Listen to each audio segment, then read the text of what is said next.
And I tell you, every time we have this conversation about freedom of speech and how the police are sort of clamping down on it seems as though there's very little progress. They seem to shine their spotlight on somebody else. Alison Pearson has just been told that they're going to not pursue her.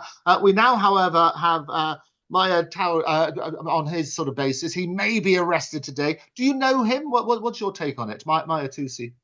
I do. I know Maya very well. Yeah. I look. I think there's some of this stuff is very spooky. In terms of them, carrying on this, escalating their behaviour. But also some of it is about people quite rightly wanting to raise awareness to it. So you don't know how much of it is, shining a light on the issue and how much of it is deadly serious. I think the police will be making a huge mistake to arrest Mahyar Tousi, because what they'll do is they will just wake up, that they'll have people like me out there really goading them into making some more mistakes. And I've experienced it before with them. We had it with Darren Brady with the trans swastika incident, and the problem with the authorities is they don't know when to calm down. They escalate.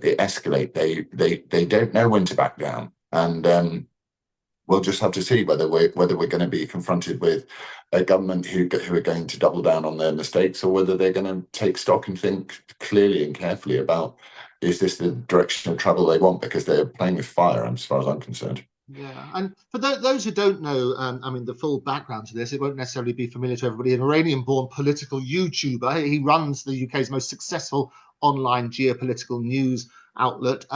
What he was told, I was watching his interview this morning, the last few hours, he was told that there are two things. One is a joke that he made about sending pages and to Hezbollah, and the other is thing about being on reporting on a pro-Hamas march in London. He hasn't been given specifics yet. He may or may not be arrested today. In terms of people who don't know him, what do you understand about his background and why he's risen to such prominence? Well, he's actually very safe, I would say, Maya. He doesn't. He's puts out a lot of content. He's very pro the West. He adopts some what would be called far right, but I think quite sensible views when it comes to the Islam elephant in the nation. And but he's not a particularly dangerous person.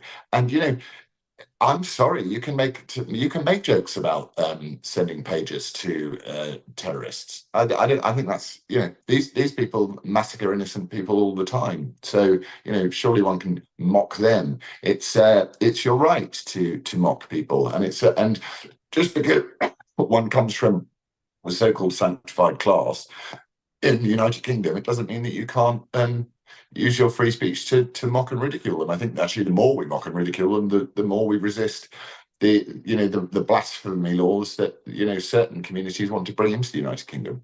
Yeah, I mean, you're absolutely right. And he made the point, man, who's going to take offence? I mean, they're not going to take offence. And clearly the police are not going to take offence. You're talking about a terrorist, a designated terrorist organisation. It's a well-known joke that lots of comedians will be making on stage of all the comedy clubs up and down Britain, although even they now are a little bit scared. They've been castrated in the sort of humour that they're allowed to make. I mean, where do you think comedy is going to go in this sort of bizarre age that we're living in?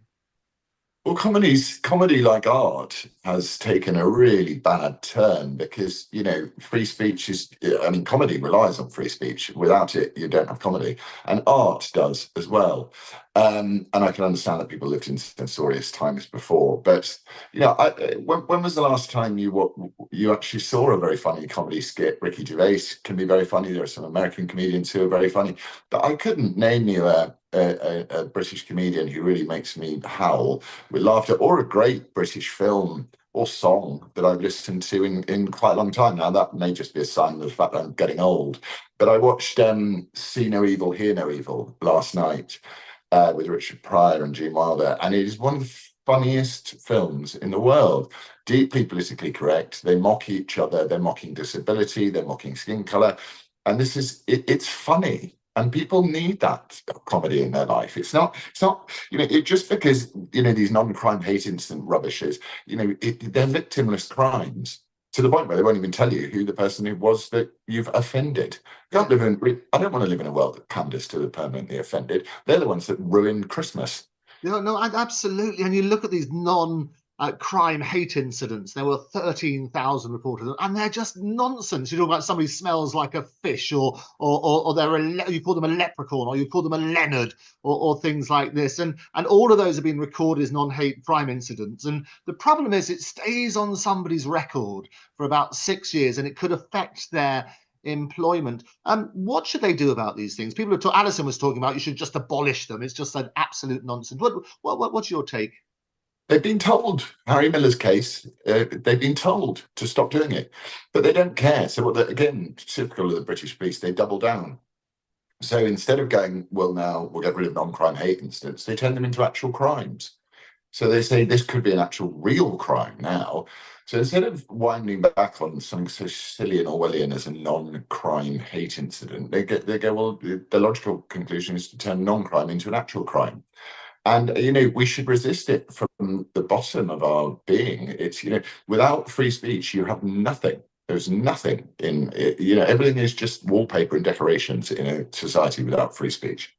Yeah, no, you're absolutely right on that, and that's the problem, because it's diverting police resources from what should be the real investigations, like the rapes, the thefts, the robberies, and so on and so forth, the street crime, people having their phones snatched and nothing happens as a result of it. And all of these attentions is like when in Scotland they turned around when that hate law was introduced. They turned around and said, we will investigate every single complaint. And J.K. Rowling sort of came out and said, well, start with me then. I mean, it is a nonsense, isn't it? Yeah, it absolutely is a nonsense. And you think to yourself, oh, okay, they're easily solved crimes, non-crimes, aren't they? Because they're not crimes.